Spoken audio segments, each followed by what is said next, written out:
Welcome to Lynn Cullen Live. Talk radio without the static.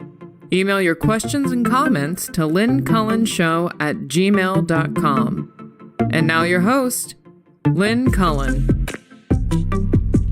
Ay. So much to talk about. Good God in heaven. Woo! We covered a lot of depressing ground yesterday, God knows, but didn't even come. I realized after the show, my God, I don't even think we mentioned Menendez. Oh, yeah, we got our crooks. We got our crooks, too. God almighty. What a sleaze. And what's fascinating is no Republican has called for him to step down. No Republican has called for him to step down because, well, cheats, scoundrels, people absconding with public funds, crooks, shysters. That's who they are. So they stick with them, be they Democrats or Republicans. And of course, if they said Menendez should resign, it puts them in a little bit of an uncomfortable position. For once, they're actually thinking of maybe we should appear to be consistent here. Un-effing believable. God. I was going to say something really obnoxious. My sister would immediately say it was sexist, which it would be. But, okay, don't. I so want to. It's about his wife, Menendez's wife. I won't. Anyway. And then, yesterday, the breaking news that astonishingly, I guess, Donald Trump has again been found by a court of law. Remember we were saying yesterday to the despairing listener who called in that it is the legal system that is our bulwark and will stand, is now, it's what we got. We got the vote and we got the legal system. And the legal system is starting to show its stuff. The thing about it that drives us all nuts is how slowly it works. But mostly it works. And in this case, and I mean Trump, it's working pretty good. Every time this guy ends up in a court of law, he loses. He loses. And he will continue. These cases against him, he's going to lose them. And so we have this now saying that, shockingly, a New York judge declares that Donald Trump has consistently committed fraud. Yeah, I think we all knew that. But this judge has acted already, astonishingly. He even said, we're not bothering with a jury trial. The case here is so obvious. No trial is needed to determine the fraudulence here. And he is, I think, about to, well, I think he already has been stripped at this point of his control over some of his major properties. I won't go into the nitty gritty because it takes a lawyer to do that. It's very, like, what? And I understand that, again, this will slow down the courts, there'll be appeals, but there's also, it is moving forward. The fact is he canceled what are the business certificates that Trump holds that allow his properties to operate. And it could absolutely terminate his control, as far as I understand. So whatever. I just says here, if this decision is not reversed by an appeals court, it could shut down an entity that employs hundreds of people working for Trump in New York, effectively crushing the company. It would, I think one of the funniest things I saw in it was, first of all, of course, the judge looking at the facts said that Trump and his sons ignored reality. Yes, that we all know that. We know he ignores reality in the political realm and the social media realm, and well, he ignores reality constantly.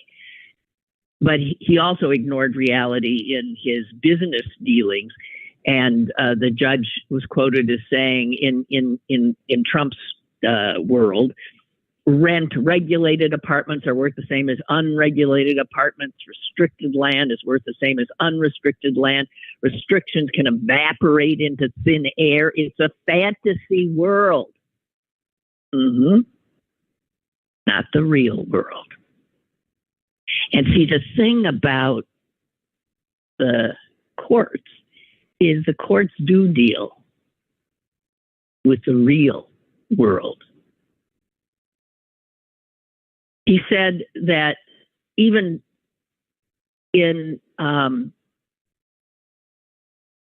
telling lenders the size, the square footage of his properties, including his own apartment in Trump Tower, he said it was 30,000 square feet. It's 11,000.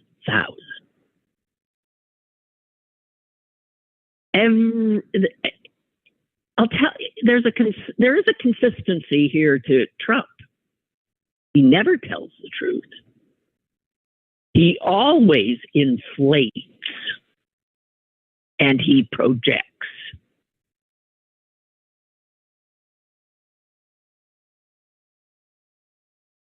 The judge wrote a discrepancy of this order of magnitude, 11,000 as opposed to 30,000. A discrepancy of this order by a real estate developer sizing up his own living space of decades can only be considered fraud. Yeah. And so there's that. And some wag, I saw this on the social media. Are you telling me the guy who cheated to get into college and cheated to get out of Vietnam and cheated on his wife and cheated at golf and cheated students at his scam university and cheated donors to his fake charity was just found liable for cheating on his financial statements? Oh, come on. Consistency. That could be considered one of his better qualities. So, we are so bedeviled by consequential stories. And I shouldn't say stories, consequential reality and happenings and circumstances and threats that it is hard to know which ones to react to. It's like we're playing, absolutely a losing game of whack-a-mole. No. Okay, this is really important. I need to deal with this, and then bang, something else. Like, oh my God, and off you go in another, and you cannot really keep up. Seeing Biden on the picket line yesterday, I just want to excoriate the media for a moment. Everything I saw, and I did watch some news, and pretty much everything I read all sort of said the same thing. Biden is here addressing the striking auto workers today, and the former president, Donald Trump, will be showing up tomorrow, being today, to do the same. Well, he's not showing up to walk a picket line, for God's sake. Trump is not showing up to show his support for the strikers. And by so much of the headlines, even you get further into stories, it does not become clear. No, Trump is going to be giving a speech at an auto parts manufacturer, a non-unionized auto parts manufacturer, where I suspect he'll be decrying the strike for harming the auto parts manufacturer. Strikes create discomfort, upheaval. It is the power of a strike. It is labor flexing its muscles and saying, you see, without us, things slow down, things break down, things don't work. And I guess there are a lot of people who think workers should not have the right to show their power, to exercise power. Power must also always, I guess, to those people, be exercised top down. And in that regard, Trump is, again, consistent. He's not there to support the strikers. He is there for two reasons: to support anti-union sentiment and to upstage the Republican debate, which, as with the first debate, I will not be watching. What the hell would the point of that be? And when you look at Donald Trump,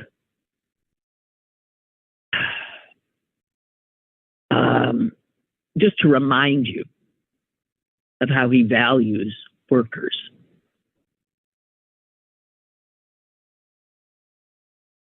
All these properties that the judge in New York has now said may in fact be seized from Trump, from his company. His company might end up being dissolved.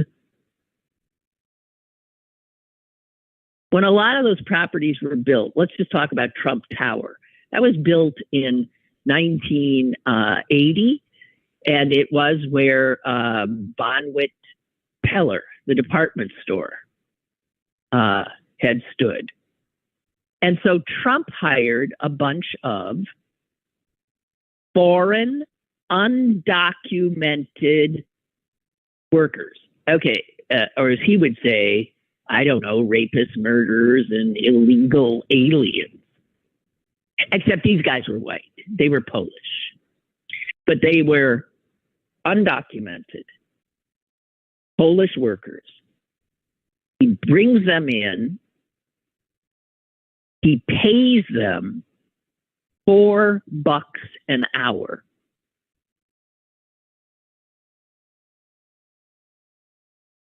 Which I got to tell you, even in 1980, was about half what a union worker would have been making. He worked them for 12-hour shifts without safety gear. And because of all of that treatment, it led to a number of lawsuits that went on for 15 years. But that's what Trump does too. His whole idea of how you do business is you do it fraudulently, and then you deal with these pesky lawsuits. He paid over $1 million to settle one of the cases.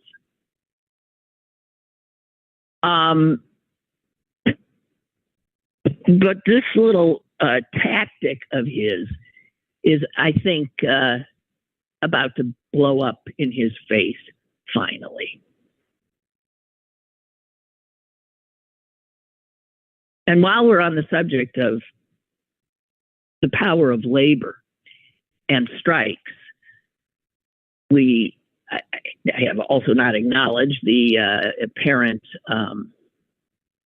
victory of the screenwriters strike, with a tentative agreement reached. And I'll tell you, the union people sure look happy as hell.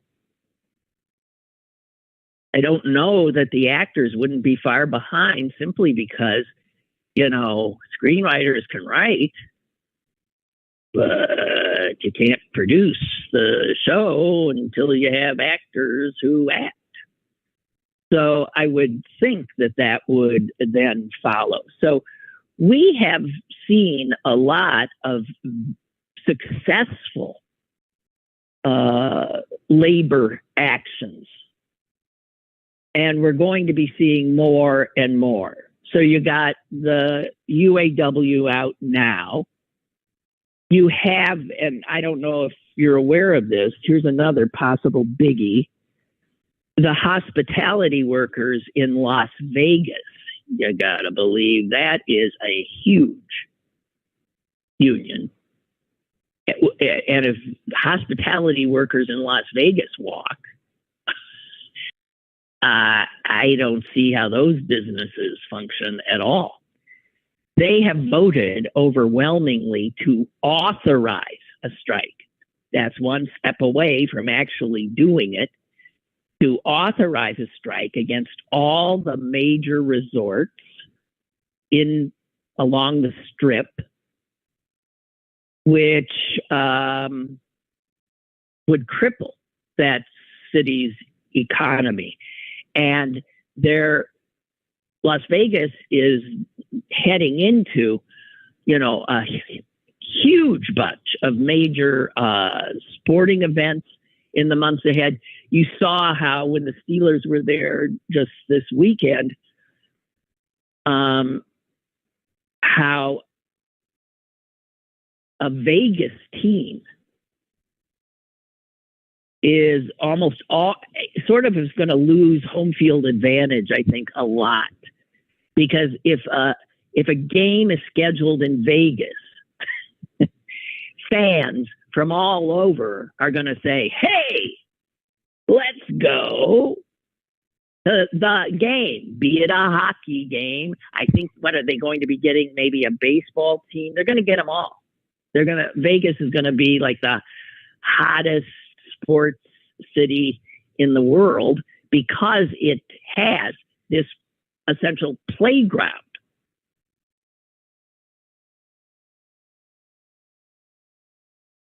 And so the workers who work in that playground understand their value, even if their employers do not.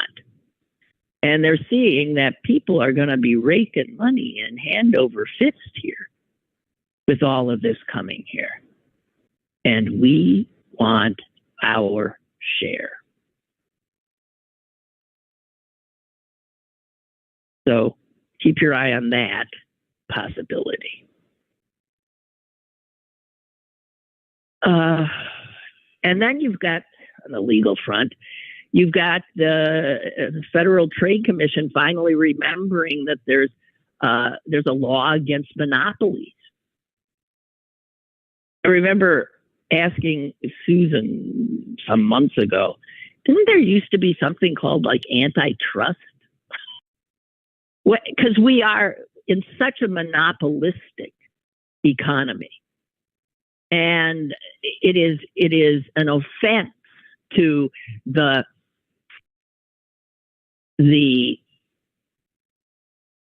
I guess Platonic ideal of capitalism, of the free marketplace.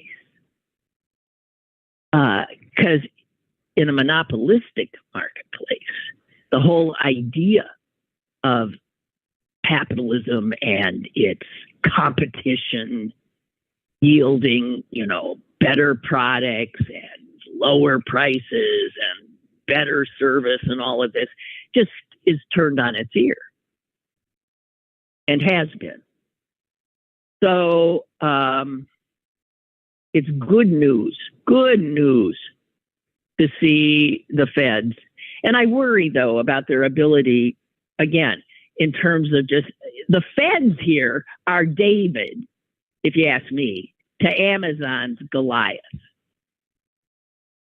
Because there's no way they've got the lawyers. They've got more than one case going, I imagine. They have the lawyers to, it's not a fair fight in that way, astonishingly.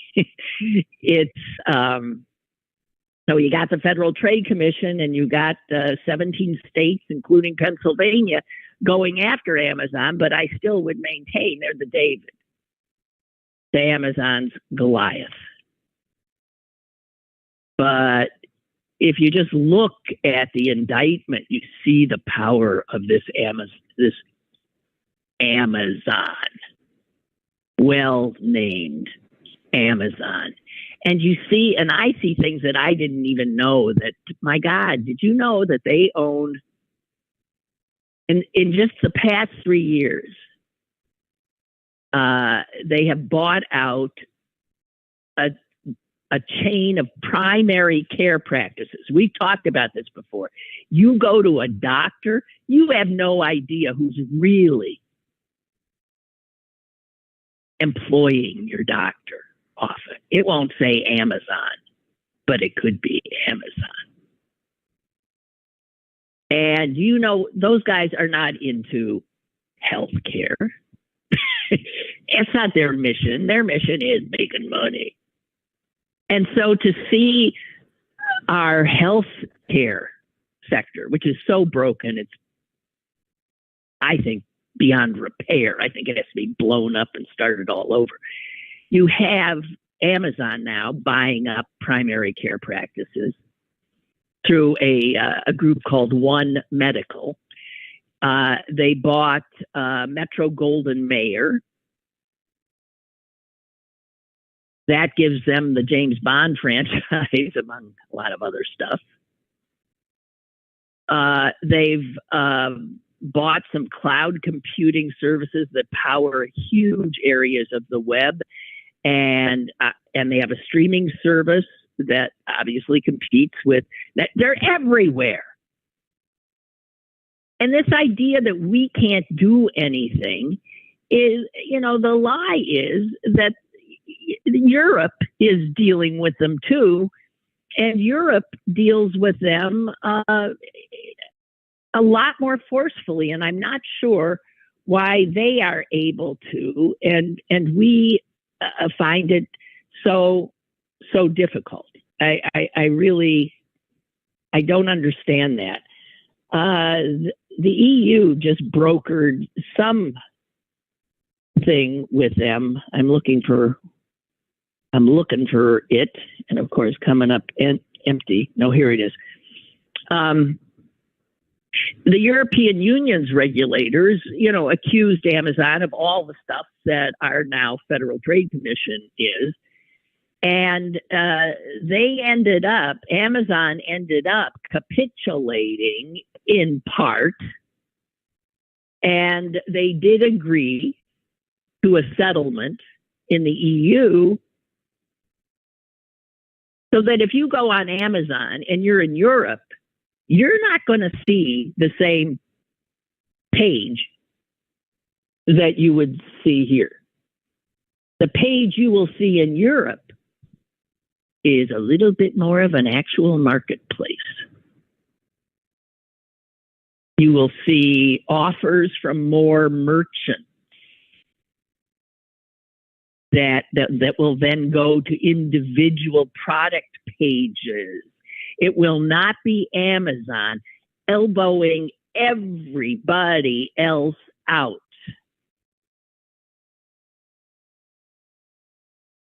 And it does not allow Amazon to have contractual language,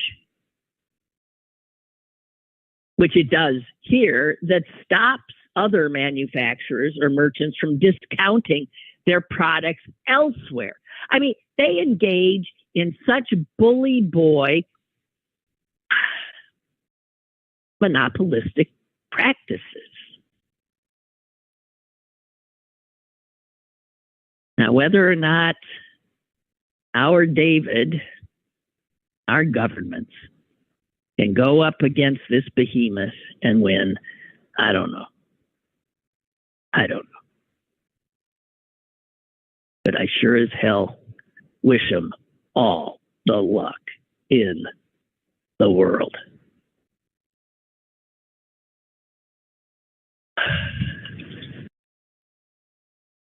So,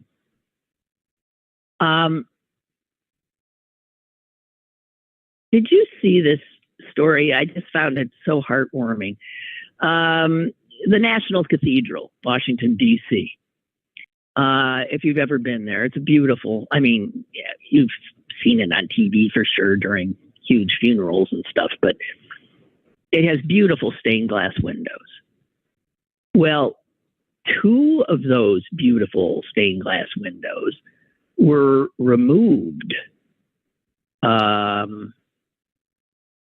very recently, like in the last 2 years. And that was after Black Lives Matter. People started looking at the statues celebrating the traitors of the Confederacy and how they were all over our public square. And it turns out our national cathedral, which seems odd that a country that was their separation of church and state has something called the National Cathedral. But there were two windows that celebrated the Confederacy. I believe one was Robert E. Lee and another Stonewall Jackson. Well, they took them down, but they had to be replaced. So they asked a leading Black artist to design windows to replace them. And those windows are, I think, still in the works or about to be unveiled. And it's a huge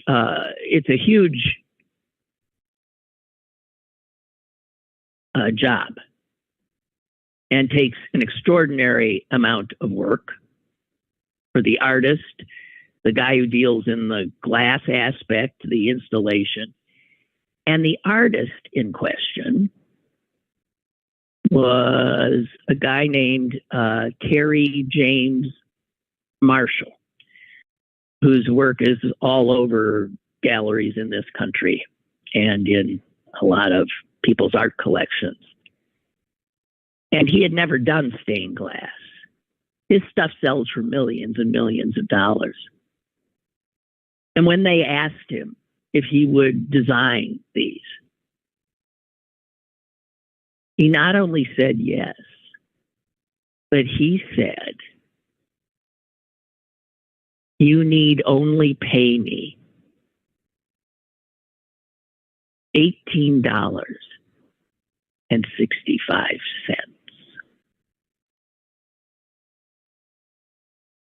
$18.65.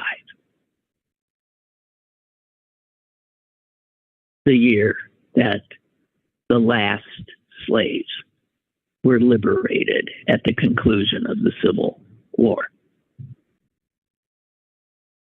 He has been working on them for a long, long time. He's continuing his work, and he's doing it for $18.65.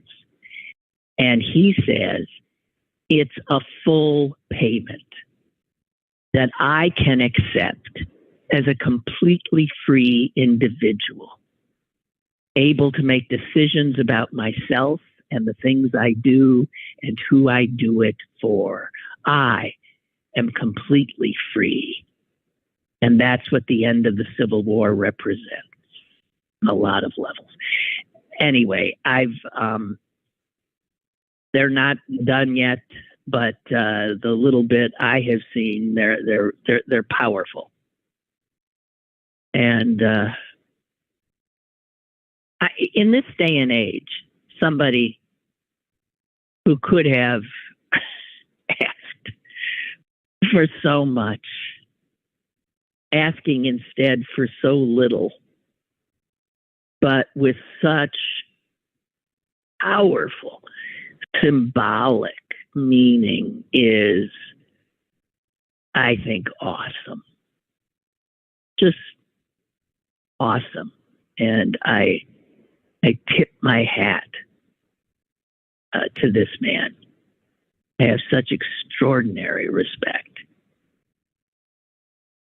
for him. My God. So there you have it. The article does say that church members attended a lot of public forums to discuss what to do, what they wanted the new windows to show. And the people who had, I guess, donated the windows that were replaced, a group called the United Daughters of the Confederacy, have not said anything about any of it. They're sulking.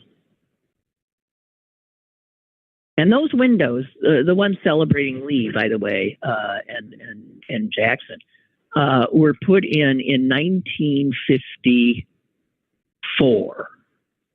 Lest you think that they were put in right after the war? No. 1954.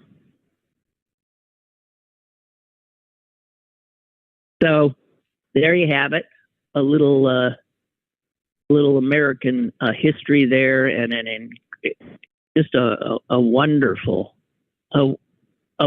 gift from this artist.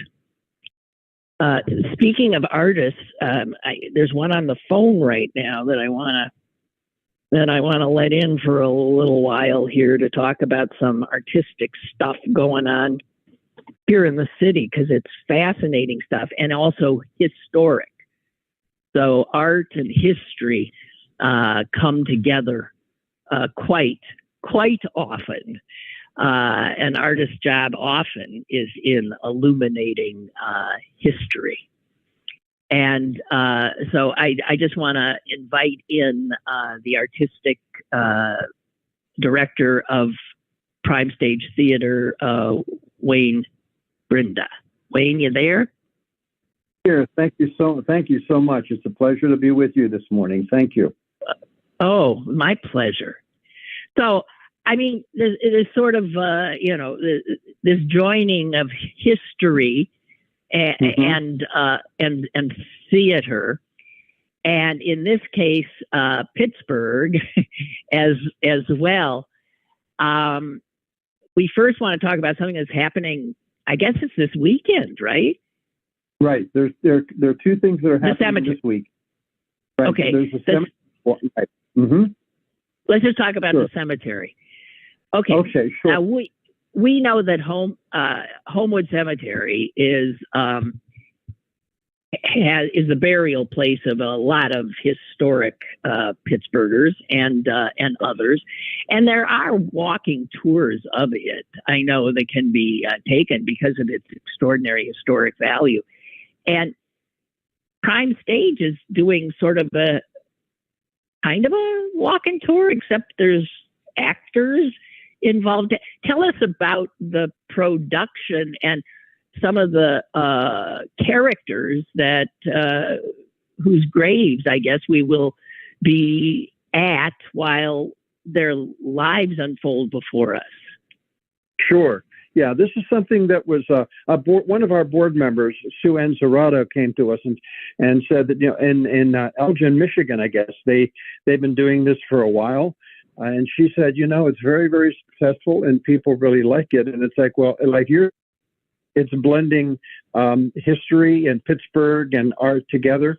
And so what we're looking at is what's going to be happening with the cemetery tour is we have seven grave sites.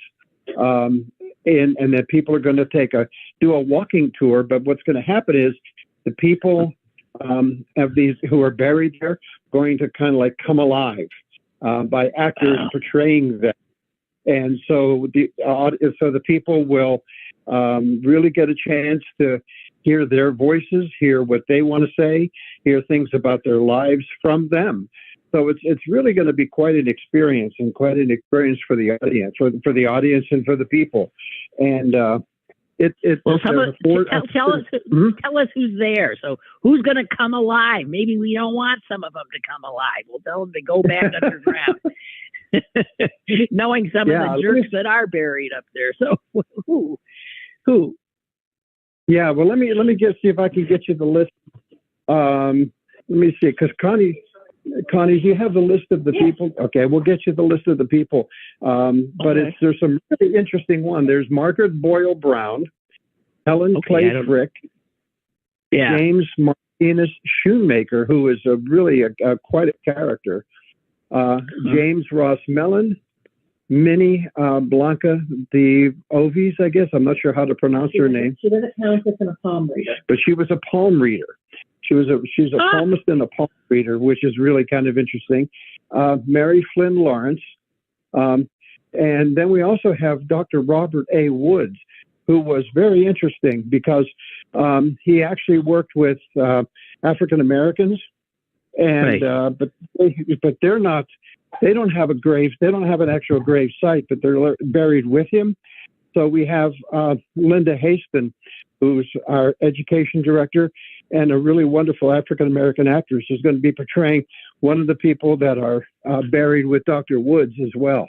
Yeah, he gave cemetery plots to his staff. Right. And Agnes Woods is buried there in an unmarked grave. Right. Okay. So like people like Mellon and Frick, we know, but you said names that I don't know, and like you said, this palm reader. I mean, so these are people that I'm unacquainted with. Yes, and that's what's so interesting about this. It's like we know again the prominent people like the Hines and and the other people that are buried there. Yeah. Right, but you get these people who Pittsburghers don't really know that much about, but they're fascinating people, and they made a really significant contribution to Pittsburgh, and that's where we're also looking at too, because we actually worked with with members of the Homewood Cemetery. And these are some of the people that they recommended because they're sometimes they're overlooked. but they made some incredible contributions to Pittsburgh, and this is an opportunity for them to, I guess, come alive, and share their contribution. Yes. Well, that sounds fascinating. So it's when? September 30? It's September 30th, and I think it starts at like 1:30. That's this Saturday. Mm-hmm. Okay, Saturday at 1:30. Right. And how much do you have to walk? I say as an old lady who has trouble walking. Well, there's not that much. I mean, there's a parking lot. There's like an 8-minute walk from the parking lot to the grave sites. But if need be, you can drive up to the grave, to the area, and you can park there, and then you walk among the graves. And we were up there, and they're very close together. It's all the grave sites are very close together. It's in one unit. I think it's in lot 14 up there. So everything is pretty much. It's an easy walking tour, because I also have trouble walking, and it's easy. It's but make sure you bring comfortable shoes and appropriate clothes and stuff. It looks like it's going to be a beautiful day, hopefully too. But just bring comfortable walking shoes, and it'll be an absolutely wonderful time. Each one lasts probably about you figure there's going to be about 7 people, about 35-40 minutes, for each one.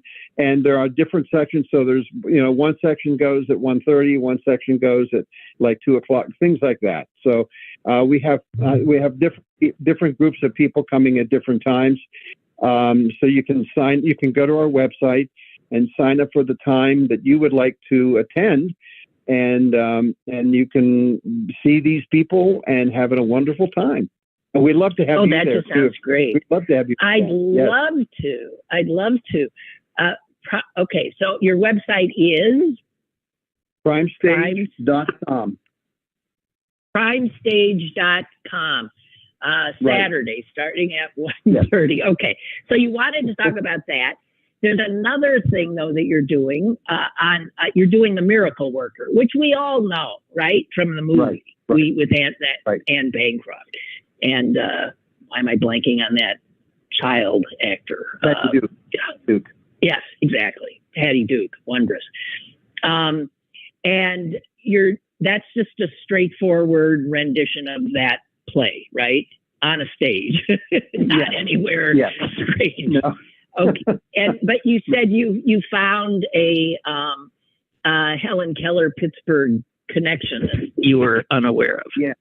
Yes, and one of the things we like to do, Lynn, with Prime Stage is we don't do plays, we do programs, and I always like to enhance and enrich what we do for the artists, and also for the audiences by bringing in somebody special that really brings the literature, the history to life for everybody. And we all know that Pittsburghers love when there's the Pittsburgh connection to something, hey, Pittsburgh is really being highlighted here. So I was doing some research, and I thought, I wonder, just for the heck of it, I wonder if there's a Pittsburgh connection to Helen Keller. And it turns out there is. It turns out that there's a place called in Oakmont. There's a school, the William Wade House in Oakmont, which is a private residence. But Helen Keller actually went to school there, and also found out that she and William Wade, the owner of the property, formed a lifelong relationship, a lifelong friendship, and a lifelong relationship. And there's a really interesting story that at one point William Wade found out that Helen Keller, when she was younger, had a dog, but a small dog, and he said, "No, those that are blind really need a larger dog." So he actually had a larger dog, which is really interesting. But no, it's a wonderful connection between Helen Keller and Pittsburgh. And the other thing, too, we're also working with the Lions Club. And it turns out that early on when the Lions Club was formed, Helen Keller gave an address and really kind of like formed the Lions Club. So it's just there's amazing connections. And in fact, the director of the Oakmont Historical Society has a relationship with his great grandfather, who worked on the estate and knew Helen Keller, and he's going to be delivering a post-show discussion with audiences looking at Helen Keller in Pittsburgh on the opening night. So, wow. We're trying to make it very special. And we're also working with consultants. We have a person by the name of MJ Shaheen, who is deaf, and she, works with signs. And we're also working with our ASL interpreter, but to make sure we're doing things authentically and accurately and respectfully, And the other thing too, which we're really, really proud of, I found a connection and formed a connection with the Helen Keller National Center in the Eastern Division in Maryland. They came up and they're working with us to make sure that what we're doing is right. But what we also found that when I was talking to Cynthia from the Helen Keller National Center, she said they also like, in addition to sign interpreting, they also like live captioning. It's like, okay, so tell me about this. So with their guidance, we're actually going to be starting this season by doing a performance that is live captioned. So with our accessibility program, we'll be doing a sensory-friendly, sensory-inclusive performance, an audio-described performance, an ASL performance, and a live caption performance to really make sure that the play is accessible. And the other thing we're doing, which is really important, we're working with the Guild for the Blind and the Carnegie Library for the Blind. We're also going to be doing things. So in the lobby, some of the posters and some of the displays in the lobby will be accessible to everyone. We'll have some braille and things so people will have a chance to really see what we're doing and understand what we're doing, but also raising awareness.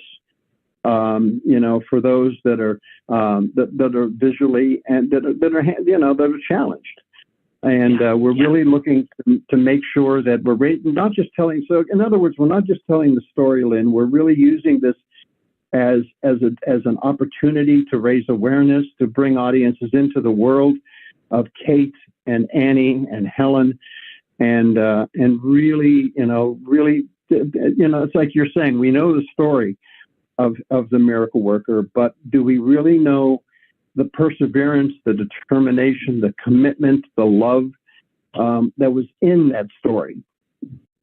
Yeah. And that's really what we're focusing on. And okay, so I'm just going to assume that if people go to the aforementioned primestage.com, they're going to be able to get tickets, see which productions are which productions, and make sure that they're able to get tickets for the miracle worker as well. Yeah. Yes, absolutely. Fantastic. Yeah, because our website is also ADA compliant too. So and we can have screen readers and things like that. So yes, just go to our website. It previews on November 3rd. And yes, we would love to have as many people as we possibly can to attend the performances, and also the accessibility performances as well. Right. Well, wonderful. It all sounds fantastic. Thank you, Wayne, for this. Well, thank you for the opportunity to share this information. And theater is important, and the arts are important, and we want to make sure that we reach as many people as we possibly can. So I appreciate this opportunity. Okay, well, spread the word, guys. And Wayne, I hope to see you on Saturday, maybe, huh? I hope. Okay. Look forward to it. Thanks, Lynn. Okay, thank you. Bye-bye. Bye. Wow.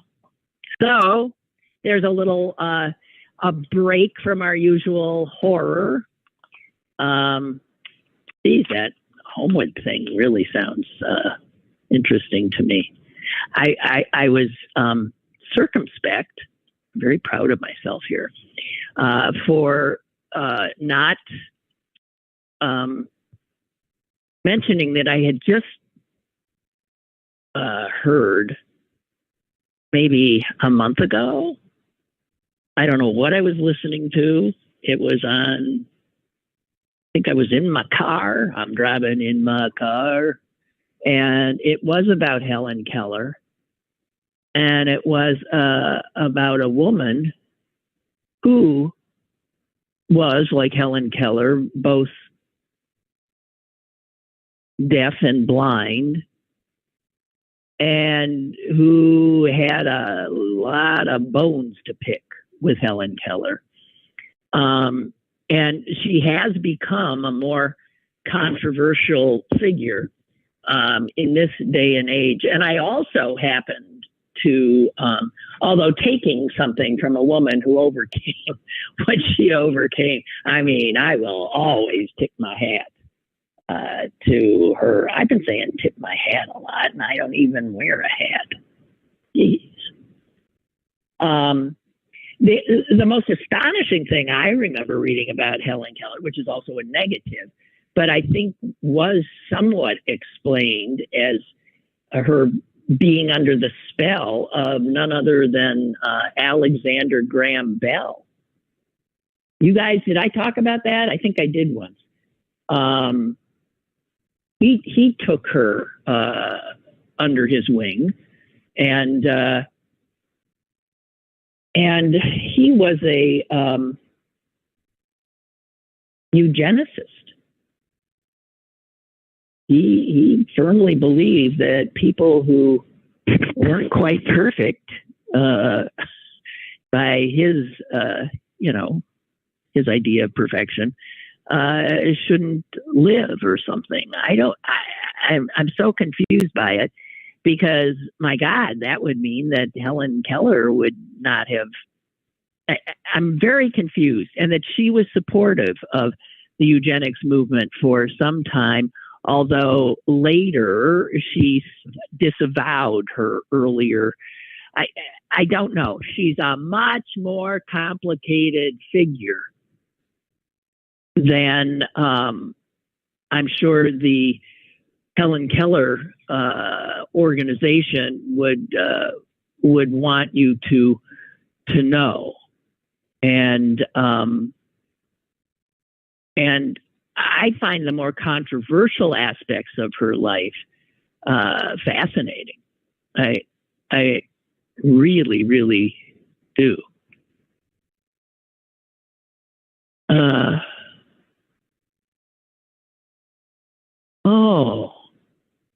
Pat writes, I'm sure he's not aware of that, Pat. Is he aware that there is a section of Homewood Cemetery where employees of the Pittsburgh Courier are buried? The Pittsburgh Courier being that incredibly historically important African American newspaper, just of great importance, where Pittsburgh Courier employees are buried. No, and I did not know. They pooled their money, Pat says. Wow. She says her mother is buried there. And her father, who was the, Pat, help me if I don't get this right, he was the editor. But the publisher he was the editor. He was a reporter he was the first credentialed congressional, Black congressional reporter. I believe, is there. Pat is Patricia Prattis. Her father is Prattis. Patricia Prattis Jennings, who is herself an iconic historic character, who was the longtime keyboardist for the Pittsburgh Symphony. But your dad, I did not know this. So your father was not buried with the Courier employees. He was buried at the Cemetery of the Americas because he was a veteran. Well, was an extraordinary man. And her mother was an extraordinary woman. I have a book of poetry she wrote. Her poems would appear in the Courier. Yeah, that cemetery is just bursting at the seams with history. And very near my home, so I really would like to do that. I think it sounds fascinating.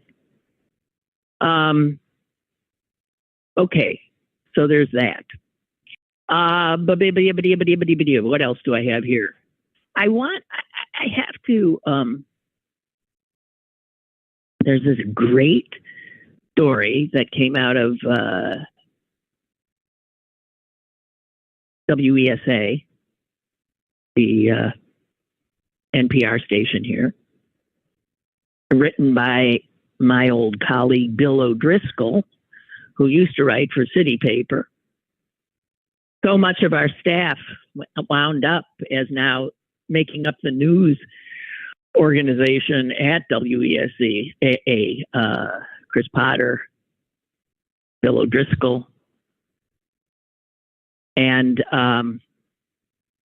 he did a piece on a guy named Jonah Winter, who I had not heard of, but probably just because he writes children's books. And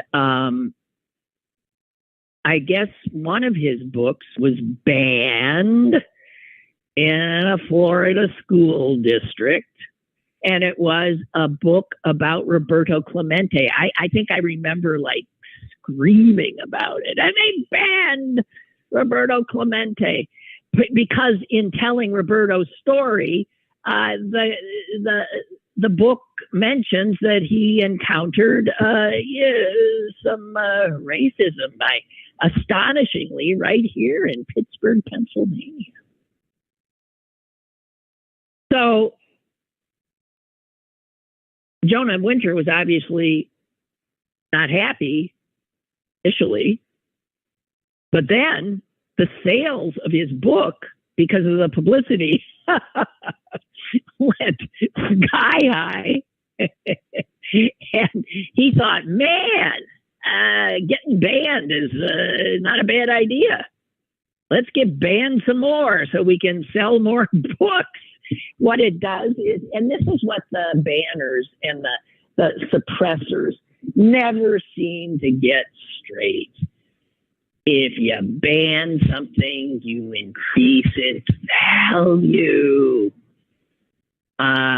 So Winter has written a book now called Banned Book. Actually, it says here he wrote it before the Clemente book was even targeted, so he was doing it for. And it's supposed to just be wondrous. I'm just letting you know, it's called Banned Book. It is an illustrated book, and it's a story of a banned book, and itself has in it all kinds of blacked out words alongside notes from the supposed censors explaining why that is banned. And it sounds like it's just a wonderful send up of this whole bunch of nonsense. Not so much. I don't want to diminish what they're doing, these banners, by saying it's nonsense. It's dangerous as hell. And in reading Bill O'Driscoll's story,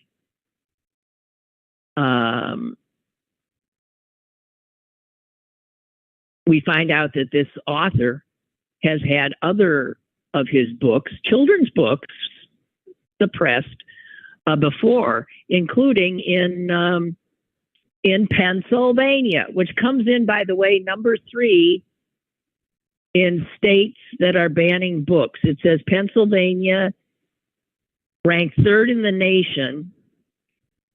This is in 2022. No, maybe we've moved up, or I hope down. Pennsylvania had 457 banned books in 11 districts, and it was behind only Texas and Florida. So as you know. And the book, his other book that was banned was about Supreme Court Justice Sonia Sotomayor.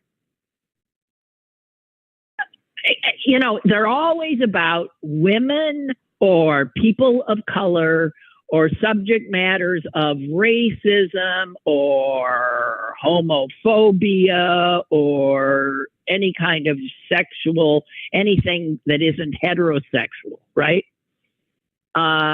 Principals of 2 schools in Miami prevented him from reading his book on Hillary Clinton to students. Isn't that something?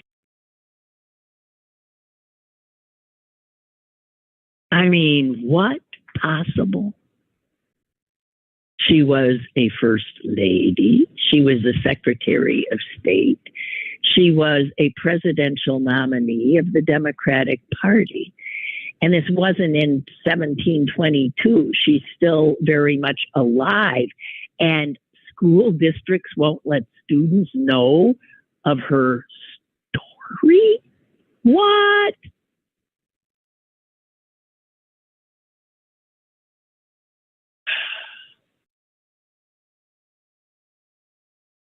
And the article points out something. Oh, God, I just saw what time it is. Oh, my God. How did that happen? Damn it. Well, damn it. I'm done. I'm toast. I'm finished. I'm out of here. It's not the way I intended to leave, but the clock is a harsh master. Okay, I am done. I'll be back tomorrow, and I'll look forward to talking to you again. You have a good day. It's another beauty.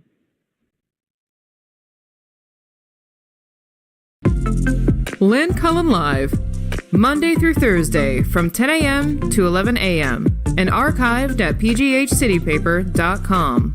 The opinions expressed on Lynn Cullen Live are those of the host and do not necessarily reflect the viewpoints of Pittsburgh City Paper or its advertisers.